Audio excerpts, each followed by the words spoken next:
manager of PenRhiw from 2000 to 2006. And then it was a retreat centre for lots and lots of creative and many amazing groups. And in 2001, I got a booking from a living guru in India, as you do, and I had space the following autumn, for September 2002. And before Swamiji arrived, I knew nothing about gurus, chakras, past lives, nothing like that. And any kind of spiritual path had just never appealed to me. And I remember standing by the dining room window, talking to a very charming elderly ghostbuster, an amazing lady. And we were staring out at the trees across the lawn. And at one point she said, "Everything is energy." And I thought, that's very profound. And I also remember looking out at the trees and thinking, I just can't connect with nature. There's nothing, I can't connect with this beautiful surroundings here.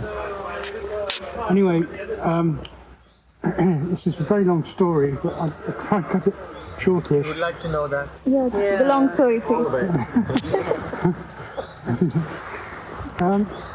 Anyway, we got the booking, and I remember it was a cool September evening when Swamiji arrived, and they parked the car just about there in the car park, and I went out to greet him in the evening, and he got out of the car and I was taken aback because he seemed very agitated and he was perspiring, really perspiring on this cool evening. And, I was really quite worried about him. So I showed him around the hotel, and that time there were about, 20 bedrooms. And after about half an hour, he turned around and beamed this beaming smile. He's got a wonderful smile, and everything was okay. But it turned out that he asked me to find him a really, really peaceful place to stay, because he'd had a difficult time somewhere in Canada, and he just wanted to completely calm down. But Srila, who was interpreting at the time, said the moment they walked in the door of this idyllic wooden lodge I thought I'd found in the trees, he couldn't walk in. He just stopped and walked out. And it just turns out that it's a place where it's got some really, strange myths, negative myths about the Neolithic tomb there, like sacrifice myth. And some friends of mine, very devoted couple, say it's the closest they ever came to a divorce when they stayed there for a weekend. So anyway, he chose his room, and all was well. That was on a Wednesday evening. The next morning, we went for a little tour around the grounds, which included the meadow we'd just been in, and it had just been sown. So you couldn't see anything, it was just been sown. And he went down to the corner of the meadow, and he put his arms up like this. And I wish we'd taken a photograph, because it was just beautiful. And it looked like he was connecting with the gurus in the Himalayas to bless this field. And after that, we went down to the river. The river's down there, and Swamiji sat down on the bench and said, "Go walk back 50 yards." I was with a guy called Raju, the interpreter, and walk towards me. And at some point, you'll find that you won't be able to walk any further.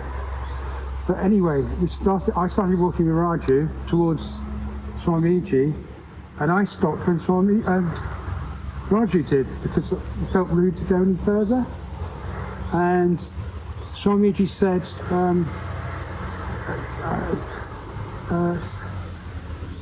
oh yes, have you noticed that a breeze has come up? And I remember walking down through those trees and it's completely still. And but I did this wonderful, lovely breeze, like a messenger almost, came past us. And he asked me if I felt anything, and I said I hadn't. But all I remember now is this kind of radiance with a smile, just like a smile with a radiance around it. And that was my first experience of Swamiji expanding his aura. And actually one of my favourite things on the lawn here was that he always sat down that end and he'd do the same thing with a group of us, 15 or 20. And I always enjoyed walking towards him, people stopping and all the rest of it. And I would just walk up to him and say something quiet in Hindi. So,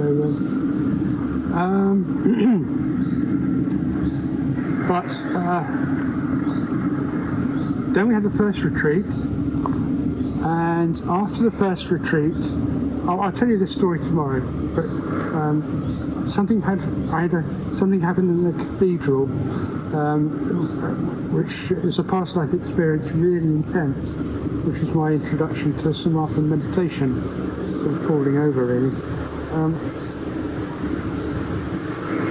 And then following that, I found myself asking him questions, because he would do weekend retreats from Thursday night to Sunday afternoon, and then we had the rest of the week together.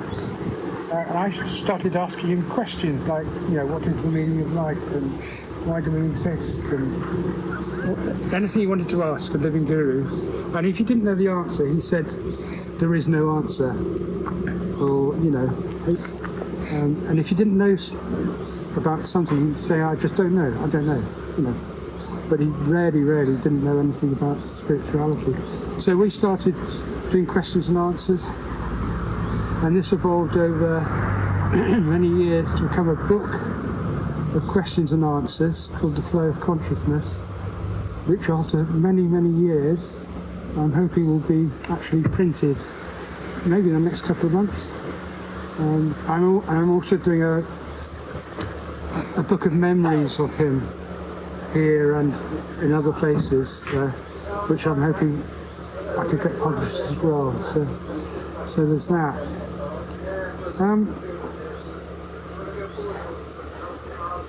I'll just go through a few things. He'd often sit on the lawn here, and maybe some of you have experienced this or not. He was very fond of putting a stone in the middle of the lawn and energizing it, and getting us to hold it and pass it round in a circle. And it was just a lovely experience. He would bless the stone, and I'll talk about stones in a bit. And also he would bless water. So he'd have bottles of water, I think without the tops on, beside him, and he'd sort of energize them at the end of his talk. And then people would take the water, and he'd ask people what the water felt like. And quite often people said it tasted like wine. And there is a story of someone turning water into wine. So that could be the way Jesus turned water into wine, by energizing the water.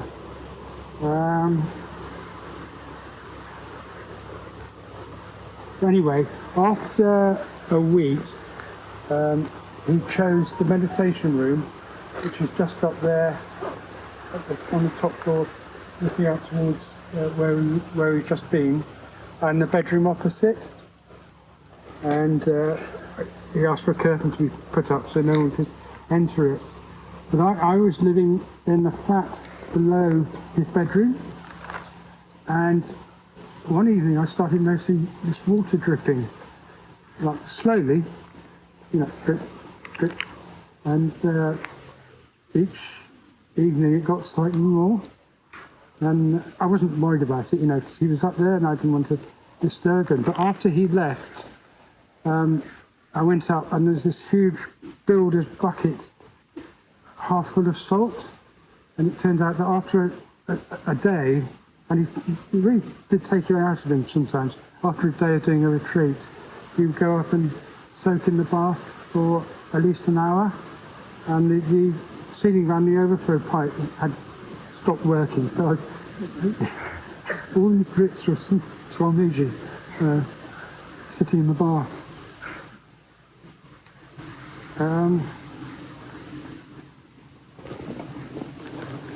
Anyway, after the cathedral experience, I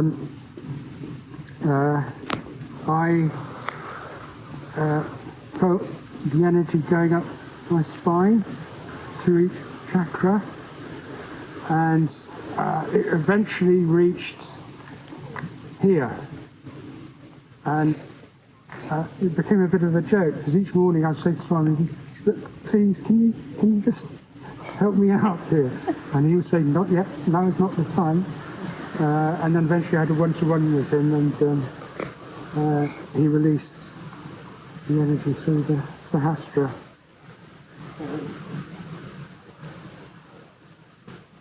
Then on the third retreat, I should also explain, I should have explained that the reason Swamiji booked here is that in his first visit to Cardiff, which I think 1999?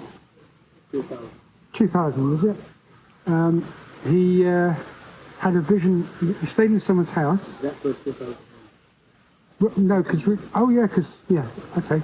He stayed in someone's house, who Surendra knows very well, and after supper he had a vision.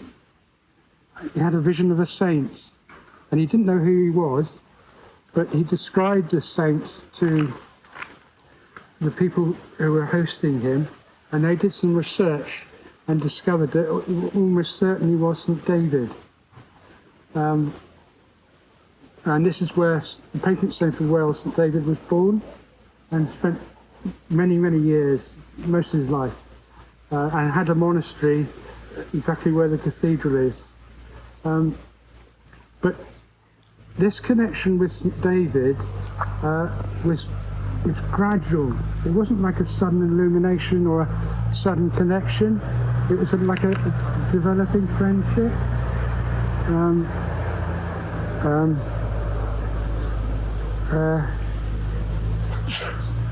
So the first time we went to St. Non's, there's a fence around the ruined chapel, which is supposed to be St. David's birthplace. He wouldn't go in. He just slunked over the gate for 15 minutes. And later on he said, if the energy doesn't invite you, you don't enter. But anyway, this developing relationship with St. David was so interesting. It was so wonderful in a way that a guru from India could have such a deep connection with a saint from West Wales, a Christian saint from West Wales, early Christian saint from West Wales. Anyway, another thing he liked to do in the evenings at dusk is he would sit there, and we'd sit in a half circle around him, and he would call up an energy, and it was usually the energy of Jesus.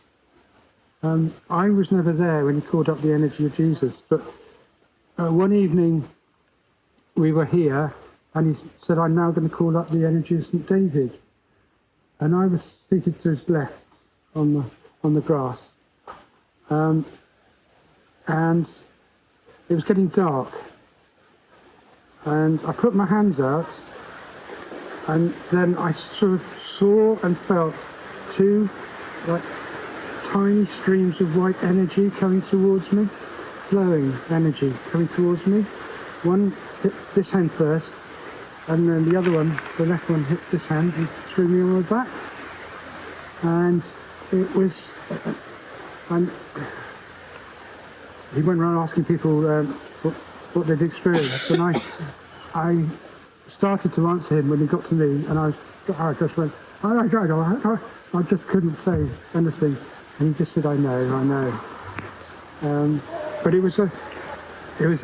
I had experienced the energy of another saint in the cathedral, but the energy of St. David was somehow really deep, very pure, very contented, a bit shy, but it's like a deep, deep contentment that had come from someone who had been through everything. There's nothing superficial about it, and it was like a real sort of human contact in another way. But it's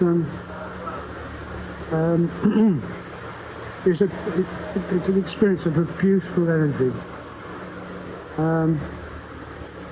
And there was another time, I think in April 2004, when Swamiji stayed here 6 times. And I think it was April 2004, one morning after breakfast, he asked me if I got a tent. And I had. My son, who was here, had a 2-man tent. Well, I didn't ask why. But he said, can you put the tent on the lawn? And we put it just behind where you are now. And it took us a while to put up the tent because things were missing and we had to go to the ironmongers and get things. And his bedroom was looking out over the lawn. And during the course of maybe about 2 or 3 hours, with me and the maintenance guy were putting up the tent, he would come out and just look at the tent and not say anything, but obviously really fascinated. And that evening, we were sitting at supper. There's about 5 of us. A guy was there, and he said after supper, now, tonight I'm going to meet St. David in the tent. He's very shy and he doesn't want to come into the building. And he said, soon you'll hear the wind come up and there will be a storm. And the wind started coming up and there's a real storm outside. And the atmosphere in the dining room was so intense that I just had to go to bed. But before I did that, he said, if you look out at the tent at 4 o'clock tomorrow morning, all you'll be able to see is white light. So I went to bed, set the alarm, I think it was 4:30 actually. I set the alarm for 4 o'clock, and I must have slept through it, or I must have woken up with it and just switched it off. So I slept through, until breakfast.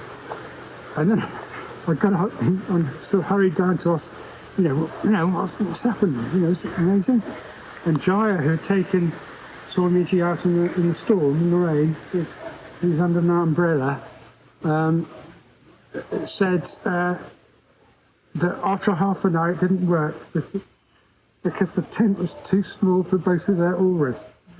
And also, he said the material, he preferred more cottony-like material, and he had trouble with the zip door, the zip in the zip door. So he said it just didn't work. And he said next time, a bigger tent. And it so happened, I think it was the following year or the year after, he had his 50th birthday here. And there's a marquee where we're sitting now, big marquee. And I remember someone called up, asked Swamiji to call up the energy of St. David, which he did, but he went into such a deep trance that we couldn't get him out of it. But eventually we did. But in the course of that retreat, he said that PenRhiw is a sacred place. And there's one day I remember driving back from St. Non's, and he said, just at the top of the hill where some of you parked, he said, PenRhiw is my favourite place in the world. If I didn't have so many sadhaks in India, I would really love to live here. So he loves this place. And again, it's just wonderful having you go from India. It's just so universal, this stuff. Having such a deep connection with a place in Wales. And he always used to say that going over the Severn Bridge, the energy would change when you got towards Wales, sort of halfway across the bridge.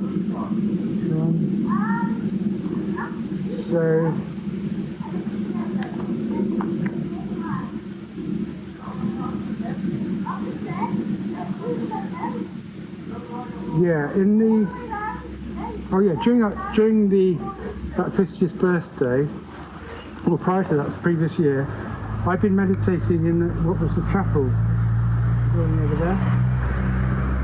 This is all quite personal stuff, and I don't normally say these to people, but I've been meditating, and I've been feeling that there's someone from the hill over there who's trying to get in touch with me. And I would find myself saying quietly in meditation, "You're so close, please, I want to meet you, And this went on for quite a few months. I managed to get 15 minutes with Swamiji in the meditation room. He was really busy because it's his 50th birthday. And I explained to him that there's this person, I think he's from the hill. And, I've been trying to connect with him, and I think he's been trying to connect with me. So he said, "Close your eyes." And I went into a kind of meditation. And I came out of it after a few minutes. And after I came out, he said, "Yes, you're right. You could only give him a chocolate, and I just give him a box of chocolates." In other words, he just liberated this saint who'd been, maybe not a saint, but this soul who'd been at the hill. And he described the saint as wearing a white robe, having a long beard, and having his hair cut before front of his head shaved away. And it so happens that the early Christian fashion in St. David's time was this form of tonsure, which is actually a druidic form of tonsure. And you have long hair and this hair shape back. If you get to the cathedral tomorrow, you'll see a depiction of Jesus like that, St. David like that, and it's thought that St. David could well have had parents who were Druids, like he was in the first generations of Christians after the Druids here. So that just, how do you know, he described this person really in the form of a description of an early Christian saint. Hang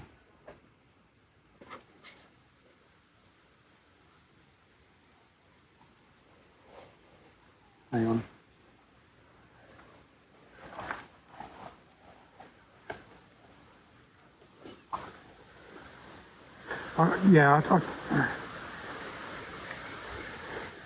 Yes. On one of my trips out to India, mainly to ask him a question, at one point we were in his kutir. It was a bamboo cottage at the time in the Dandi ashram. He asked me to find 3, 5 or 6 foot stones with no cracks in them that I could put up where I liked on the lawn here. And it turns out that Swamiji got really interested in the culture of standing stones here, the Bronze Age standing stones. And there's 1 or 2 churches around here that he's actually energized. And I don't think there's a culture of these standing stones in India, not these high ones anyway. So I found a JCB driver who collects standing stones, and I found 3 that I liked, and they turned out to have come from the golf course, which is just above the beach here. And he put them on the lawn very deftly. I showed him where to put them with the JCB. But he'd chosen the wrong one on the left, which I wasn't too keen on. So I got him to go back and bring back the original one that I'd chosen. Anyway, there were 3 stones. And then on a lovely day, full moon day in September 2006, there's a lovely ceremony where he blessed these stones. And the first thing he did was to pour buckets of cold water over them, each of them, and then he'd light some incense in front of each of them and sort of pray and bless the stones. And a couple of years later, I was asking him about the energy of the stones. I think it was in India asking him. he said they're good, but the one on the left, the one down there, is the most powerful because the particles are closer together, so it can receive and convey more energy. So how someone can have a perception of stone, the stone's particles, I really don't know, but it might be an intimation of what we were doing in the Bronze Age with all these standing stones, building Stonehenge, Avebury, that we might have had the ability to energize stones and receive that energy, because Swamiji energized many stones, and the stones here, the energy from them is inward, and the idea of it is to convey all the energy to the centre of Britain, to the ashram. And it turned out he was energizing stones as he went round Britain, on the Isle of Skye and other places, all around Britain. And even rocks, I think he was capable of energizing. So he was developing this ring of energy around Britain. And I asked him, have you energized any stones on the East Coast? And he said, no, I don't need to. And he said, work that out for yourself. And I realised afterwards he didn't need to, because he's in India. And he once said to me, I'm communicating with you from 4,000 miles away, and you cannot even be bothered to meditate every day. So that was years ago. So, yes, and he says that once a stone has been energized, the positive energy of nature will increase the energy coming from the stone. Now, I haven't been, these stones went up 2 weeks before I left, and there was no chance of a group, because the marquee was here. We didn't meditate in front of them, and there was no chance because of leaving the building. So this is the second time I've been with these stones since they were put up. So this is the first time a group of people have, sometimes it's difficult to say things, meditate in front of these stones.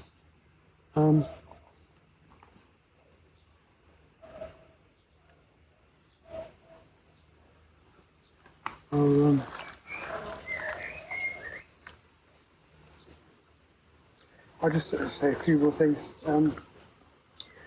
Another day, he picked up a book from the bookcase that was in the hall, and he went he had a favourite chair in the living room there. That's where we used to talk and ask questions and answers. And he sat the book on his lap, and he said, there's really a wonderful energy coming from this book. He didn't open it.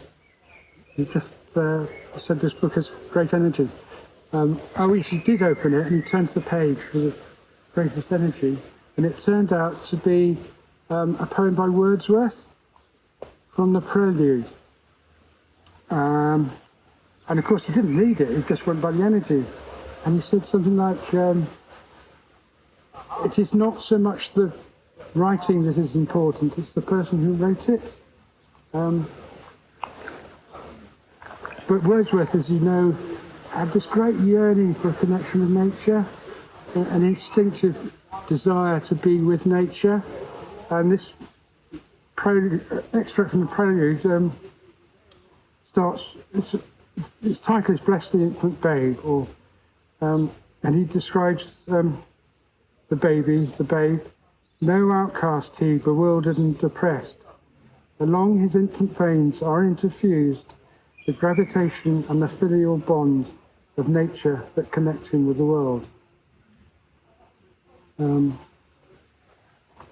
So again, it's just a wonderful connection between a guru and a poet.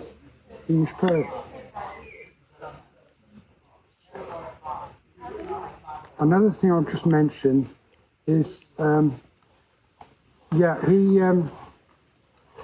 only book he took back with him from the bookcase was a book called Jesus Lived in India. And I remember going out to his house in India, and the only book he had in his kind of living room area was Jesus Lived in India. He didn't read it, but he really, that book was something very special to him. And another time I remember talking to him and asking about whether Jesus did go to the Himalayas, in his missing years. And he said yes. And did he go after the crucifixion? He didn't actually die. And he said yes. I've been to where he's buried in Kashmir, I think it is. But he had such respect for Jesus. He said up to his time, Jesus was the greatest ever living guru. And one thing I asked him is whether there had been any living gurus in the West in the past. And he said, unfortunately, the concept of a guru has gone from the West. It saddens me when people here say they have no guru concept. Jesus Christ was a living guru, a sat guru, but people changed him into a form of God. So the concept has gone. People have removed it. And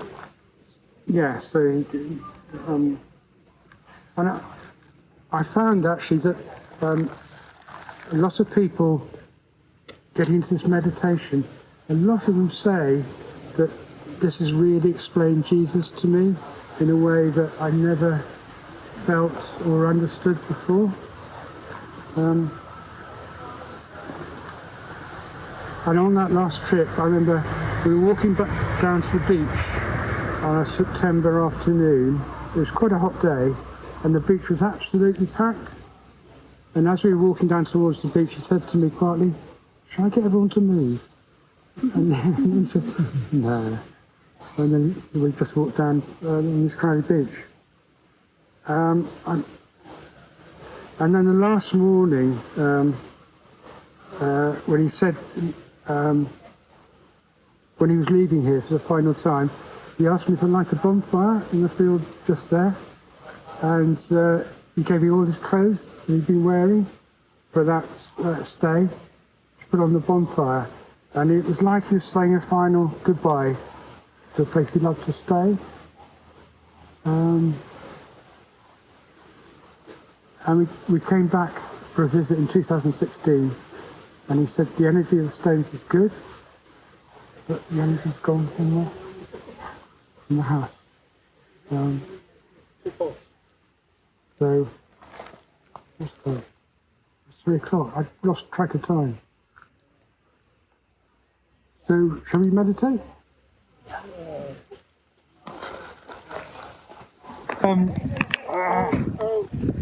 We were going to go up the hill, but we won't now. We'll get to St. Lawrence. It's just not enough time, and also it's a bit of a climb going up there. But I'll just say a few words about it. That these hills here. Would you face this way? These hills here are really, they're the oldest in Britain. They're pre-Cambrian, except for a small area in Scotland. But they're really old, and the rock goes right up to the Preseli Hills, from where the blue stones for Stonehenge came.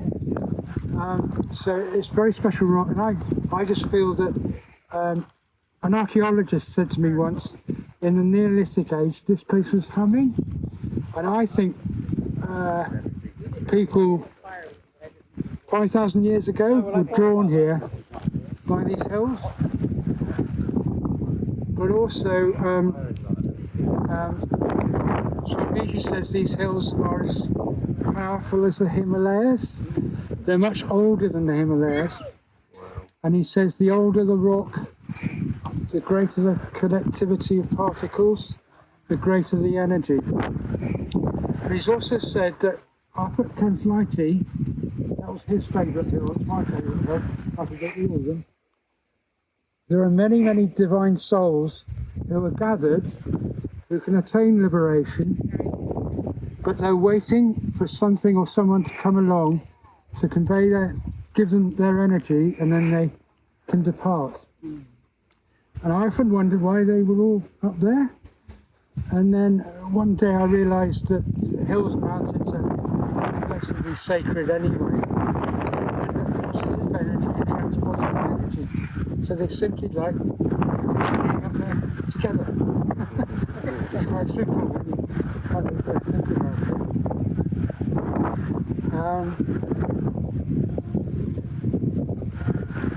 And yes, there's one time when we're sitting outside PenRhiw at the back having an afternoon tea, and he was sitting there and we were talking about PenRhiw being his favourite hill, and at one moment he did this, he put his right hand out to the hill and his left hand out to me to convey the energy to me. I didn't feel anything, but it was a beautiful sort of gesture really. And we have recently started as a local group going up there to meditate. There's a lovely plateau of rock where you can meditate towards the east, towards the Himalayas, and chant the mantra. And I've a feeling that St. David, who is said to have lived near the hill in the first monastery he lived in, would have gone up there to meditate as well, towards the rising sun perhaps. But also, halfway up the hill, or less than halfway, I was walking up there with Vivian one day, and there was a stone that she was really attracted to. And I sort of went over to the stone. It seemed really special. I didn't know why, but then on Swamiji's next visit, I asked him if we could go up there. And he said yes. And we went up there, stood by the stone, and I asked him why this thing is so special. And he said it's where we said goodbye to each other. I don't know if I said that Swamiji says that we knew each other in a past life. And I said, how long did we say goodbye for? He said for 2 hours. We talked for 2 hours. And I said, what did we talk about? And he said, I know what we talked about, but you've got to work it out yourself. And he said, if you don't, then I will tell you. And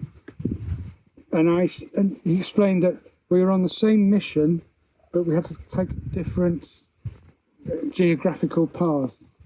And I said, were we sad?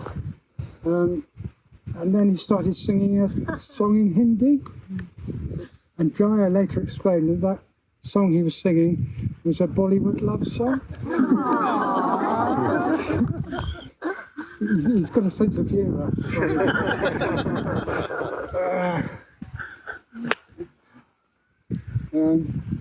But anyway, it's really special going up there, and because we're not going on, I shouldn't say too much, but yeah, that's all I can say really. How many times did you try to say goodbye? I didn't ask to think in that. Yeah, you did. Did I? Yeah. All right. You said, try to say goodbye 6 times, but we would keep coming back together and crying. No, I don't remember that. Ah. Really? Yeah. Josh? God, I don't remember. Carrie, you've got the most amazing memory. I don't remember that. What did Carrie say? What was that? Turn around and say it, Carrie. Carrie. Oh. Stand up. No. Yeah, come Yeah, do stand up. No, I don't remember hearing on. this. No, I don't talk. Apparently they supposed to 2 hours saying goodbye, but it wasn't just goodbye. They tried to break away from each other 6 times, but they would come back together again and cry. So there were 6 episodes of crying. I tell you what, you're a font of information. So that's thank you, Harry. That's that hill. So now we're going to St. Non's. which is not far. It's a couple of miles away. It's another quite special place. There's only a slope, and if anyone needs the loos, how should we do this? There are loos of the cathedral, so anyone going to Quickwell Hill car park, it goes to the loos there, and then if you walk back past Bishop's Palace, turn right and then right, there's some steps up to the car park, rather than going right round the hill. Does that make sense? All the toilets at Oriel Centre. Might be easier just to go to the loo on the way back out. Yeah, but if anyone wants to... okay, fine. Are we going to the Baptist church and stuff? Yeah? The church.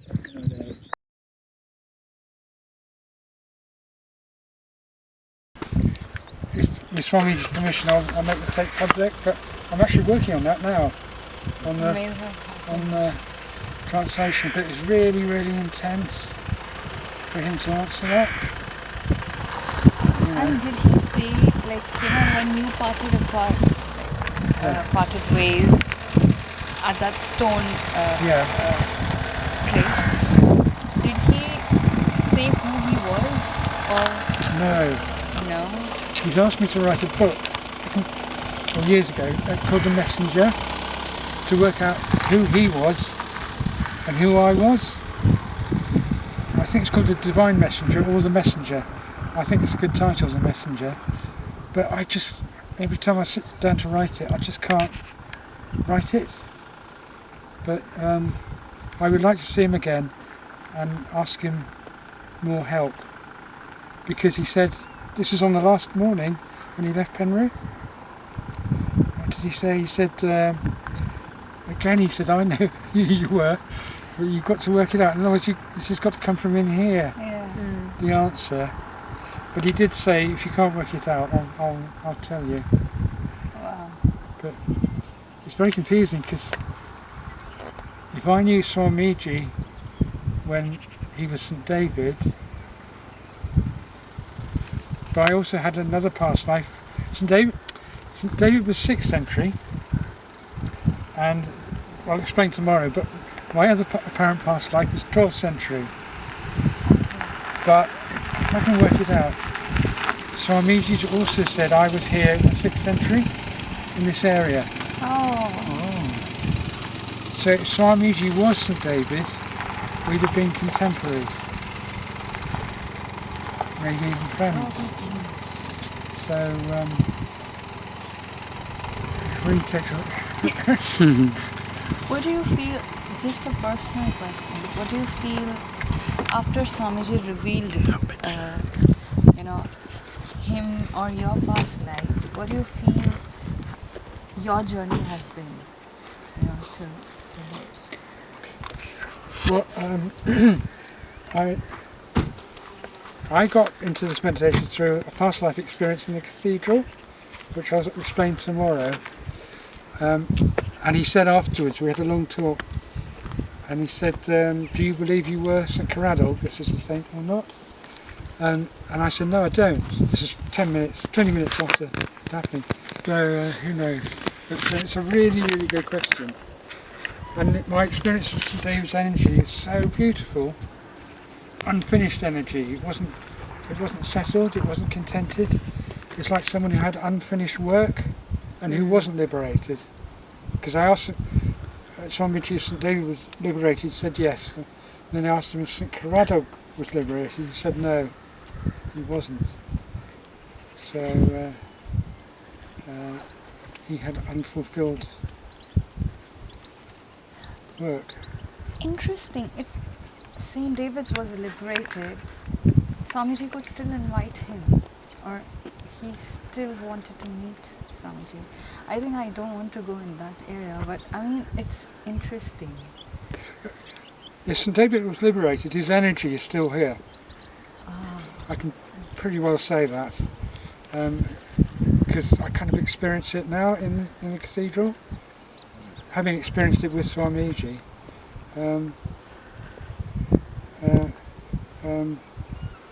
And even in medieval times, pilgrims believed that where a saint lived, the energy of the saint stays on, just the place where he lived, like around here, you know. So the saint doesn't have to spend his life blessing the place, it just happens naturally. So Swamiji says that he doesn't, the blessing happens naturally with him, he just goes somewhere. And because he's got so much energy, it happens naturally. He's got so much energy inside him. I can't remember what I was going to say then. But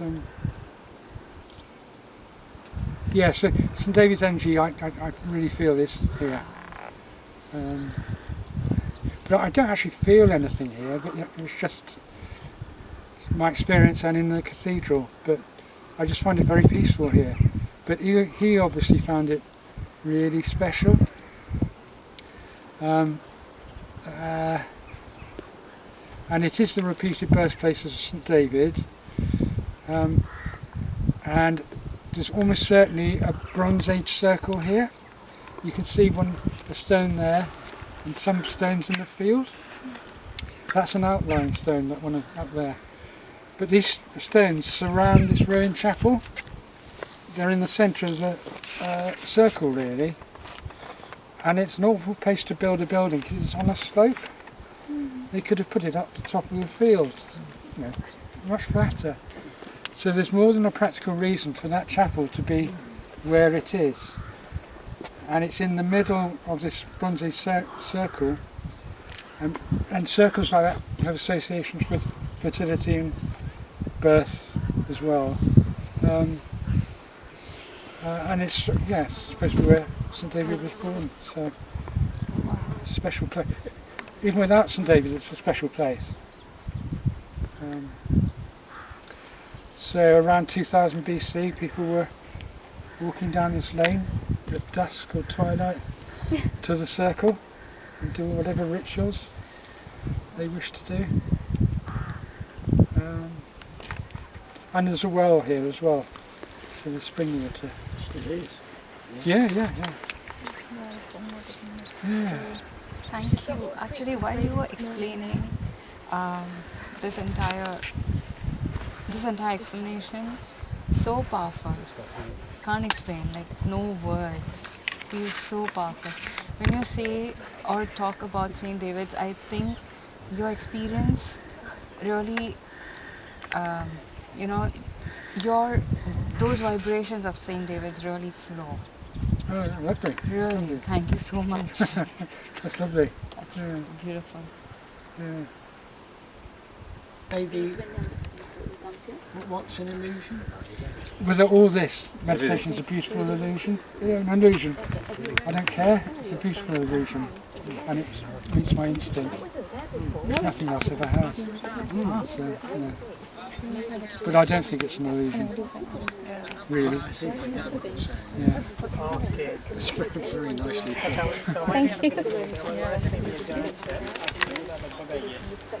Yes, this is one of Swamiji's favourite places, and he come down here and give discourses, and he usually sit on the stone there behind you. It became one of his favourite places, but the first time he came here, he got to the gate, he was in front of us, stopped at the gate and sleeped over it, if that's a word, for about 15 minutes. And we were wondering, what's wrong? Because he didn't come in. So he went back to PenRhiw, and later on he explained that if the energy invites you to such a place, you wait for the energy to invite you in such a place. And if the energy doesn't invite you, you don't go in. But the next time we came here, you walked straight in through the gate.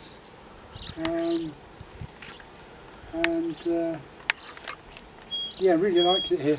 And we quite often have a picnic lunch on the cliffs over there. And I'll just mention something about this stone. This stone is probably from the Bronze Age circle that's surrounding us. And it's very interesting because it's the most universal of symbols, a circle and a cross. Someone at a later date has tried to make it into a more Christian cross, putting a stand on it. But for me, it's got universal meanings. This symbol, and it was carved at a time when paganism was changing to Christianity, and this carving really shows a harmony between the circle, which is pagan, and the cross,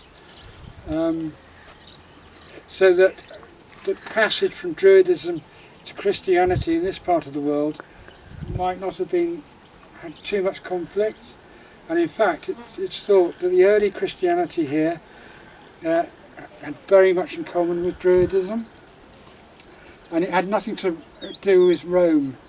The Christianity here, it came from the Mediterranean, from the hermits who stayed in the Egyptian desert, and so the Christianity that St. David followed was much closer to nature. Women were regarded as equal, and it's a much more instinctive religion. And just the fact that Swamiji had this connection with St. David speaks for itself, really, as having great significance. And you can go on and on about this this symbol. It kind of reflects the Bronze Age circle we're standing in the middle of,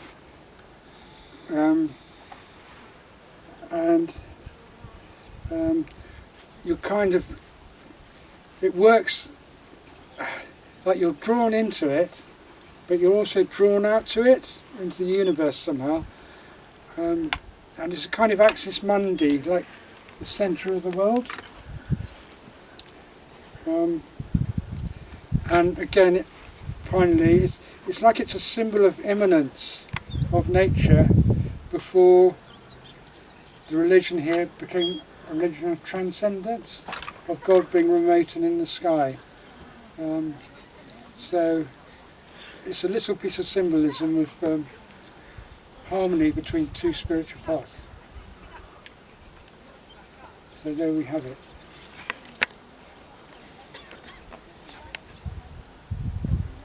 And the bay here is St. Bride's Bay. It's named after an Irish saint, St. Bridget, in whose monastery a perpetual fire was kept lit. And there are really close links between Ireland and here, particularly, well, before Christian times, but very much so in Christian times. So, yeah. Wow. And it's very peaceful. It's one of those places.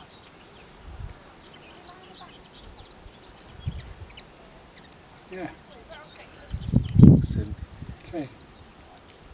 PenRhiw. Right.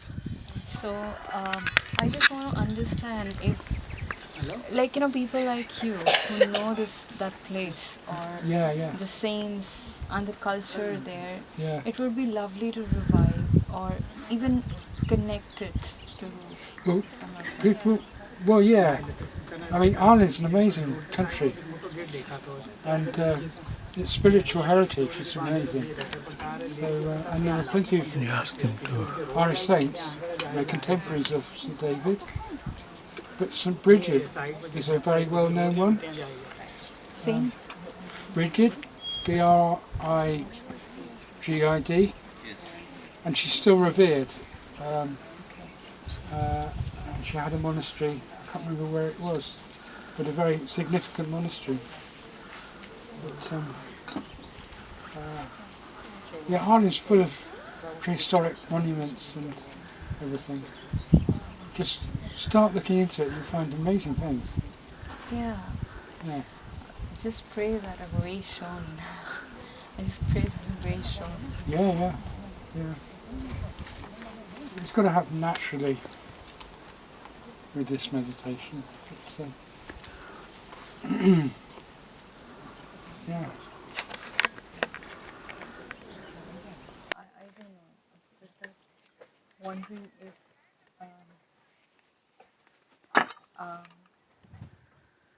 some hidden treasures like this would be unlocked even in Ireland. I'm sure, yeah, for sure. Yes, this is one of Swamiji's favourite places, and he come down here and give discourses, and he usually sit on the centre behind you. It became one of his favourite places, but the first time he came here, he got to the gate, he was in front of us, stopped at the gate and sleeped over it, if that's a word, for about 15 minutes. And we were wondering, what's wrong? Because he didn't come in. So he went back to PenRhiw, and later on he explained that if the energy invites you to such a place, you wait for the energy to invite you in such a place, and if the energy doesn't invite you, you don't go in. But the next time we came here, he walked straight in through the gate.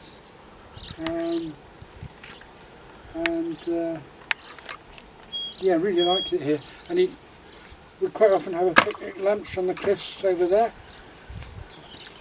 And I'll just mention something about this stone. This stone is probably from the Bronze Age circle that's surrounding us. And it's very interesting because it's the most universal of symbols, a circle and a cross. Someone at a later date has tried to make it into a more Christian cross, putting a stand on it. But for me, it's got universal meanings. This symbol, and it was carved at a time when paganism was changing to Christianity, and this carving really shows a harmony between the circle, which is pagan, and the cross, so that the passage from Druidism to Christianity in this part of the world might not have had too much conflict, and in fact it's thought that the early Christianity here had very much in common with Druidism, and it had nothing to do with Rome. The Christianity here, it came from the Mediterranean, from the hermits who stayed in the Egyptian desert. And so the Christianity that St. David followed was much closer to nature. Women were regarded as equal, and it's a much more instinctive religion. And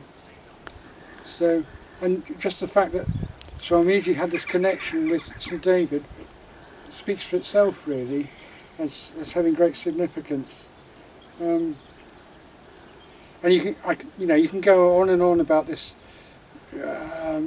this symbol. It kind of reflects the Bronze Age circle we're standing in the middle of,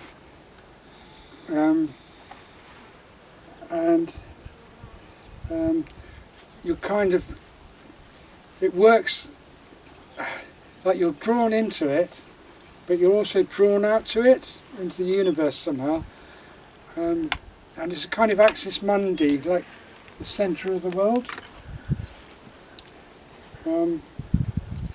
And again, finally, it's like it's a symbol of immanence of nature before the religion here became a religion of transcendence, of God being remote and in the sky. So it's a little piece of symbolism of harmony between two spiritual paths. So there we have it.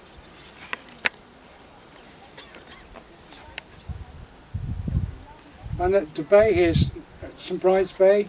It's named after an Irish saint, St. Bridget, in whose monastery a perpetual fire was kept lit, and the really close links between Ireland and here, particularly, well, before Christian times, but very much so in Christian times. So, yeah. Wow. And it's very peaceful. It's one of those places.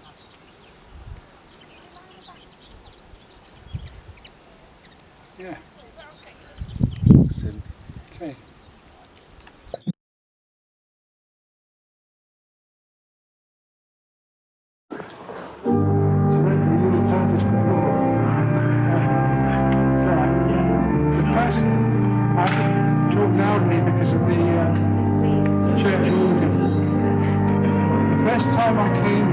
Swamiji, we stood over there, and I pointed out this font here, baptismal font, and I explained what it was for. It's for baptizing babies and children.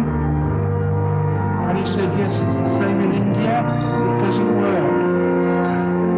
And I didn't understand at that moment, but I'd only just met him, but I really liked his directness. You know, he's no nothing about. And I realised later what he meant was, it doesn't work now, in other words, it used to work. And in 2016, when we came back here, we all stood by the front here, and he explained that the reason why baptism doesn't work anymore is because the original purpose of it was the Kundalini awakening. And then he told the story of Krishna, who was a young boy, threw stones at the pots of water that William carried. And he said the reason doing that was not because he was a naughty boy, but it was because he recognised who was ready for Kundalini awakening. So he threw the stone, the vessel, and they got immersed in water. So, Amazing. and when I've told people this, no one's ever heard that version, that interpretation. And then we got talking about, hang on.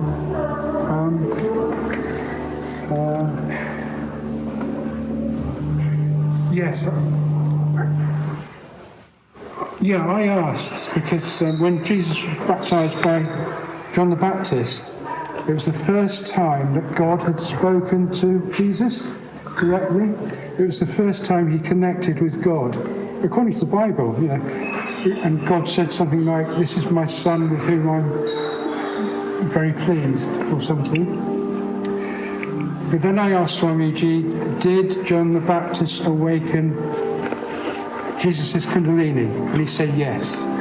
And then I asked, was John the Baptist Jesus' guru? And he said yes. So we'll move on. The first visit to this cathedral. We got to this point, and Swamiji pointed at that chapel, and he said, this is where we shall meditate. And I said, no. You don't tell a living guru just we're not to meditate. I don't know how, why, but I've never liked that chapel. I've never been in it. I never want to go into it. And we're also standing in front of my shrine.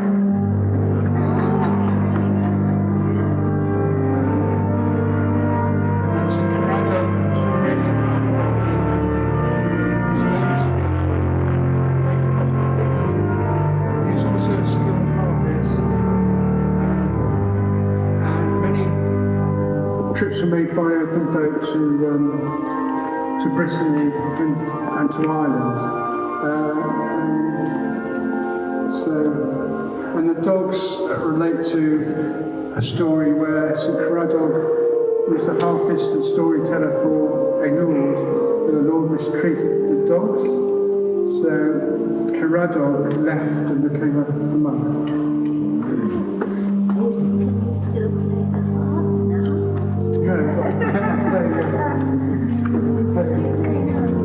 Ready the face.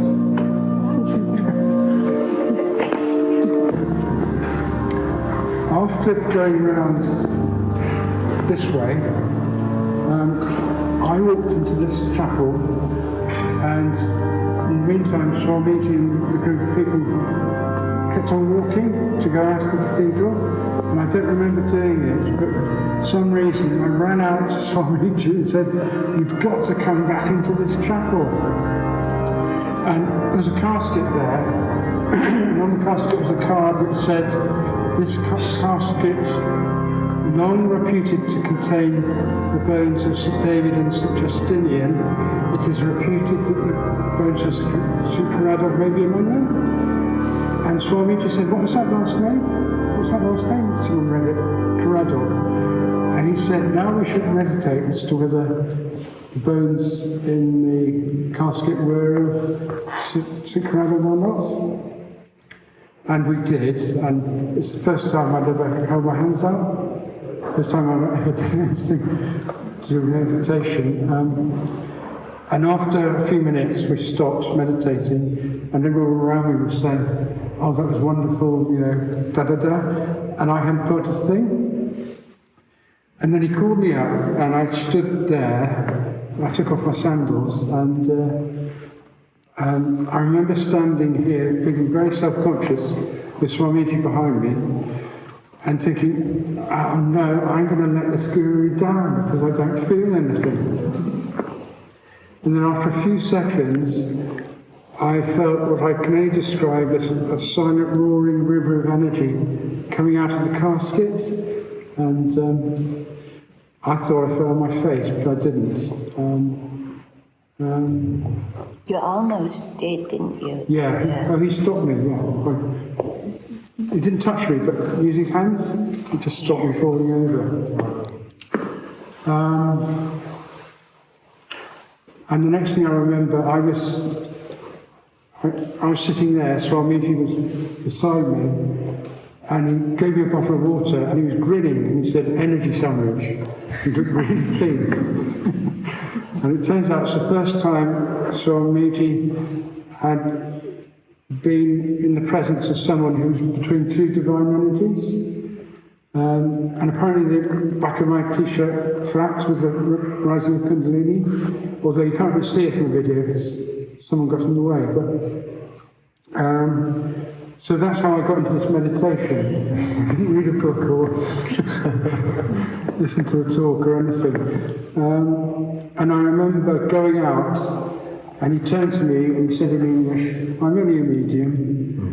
And then we went out and sat on the lawn out there for over an hour, and he very, very gently explained that the only reason this could happen was because I was St. Karadog in the past life.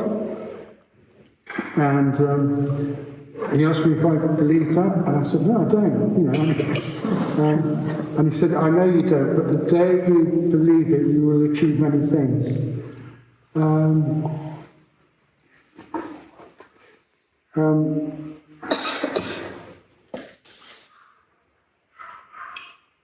Yeah, so I completely lost track now.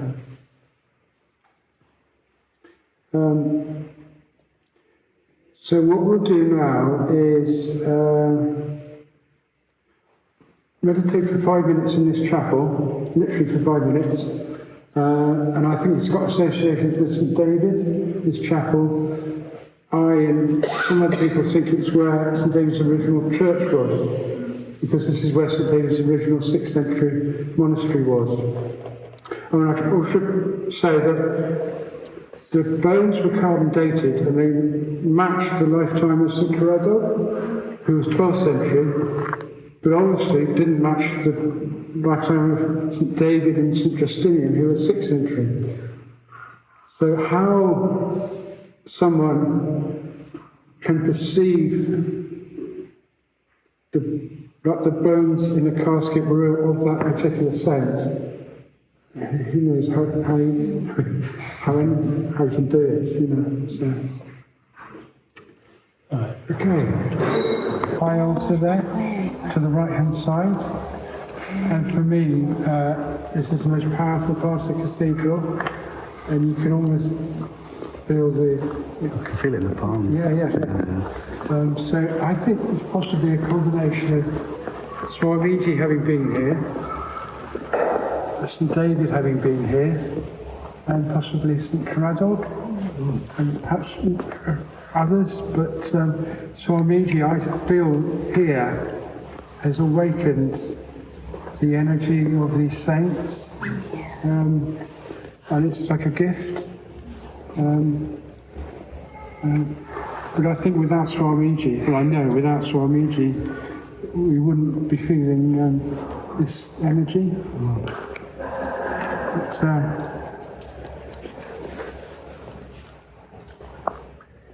Yeah, so I come here once or twice a week, if I can, you know. Lovely. Yeah.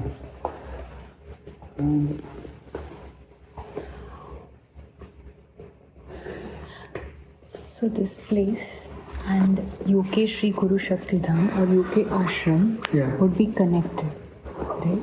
Yeah. Did he mention about it? No, he didn't mention that, but I don't see any reason why not. It's all the same energy. Or it's all slightly different, but it's all the same energy anyway. So.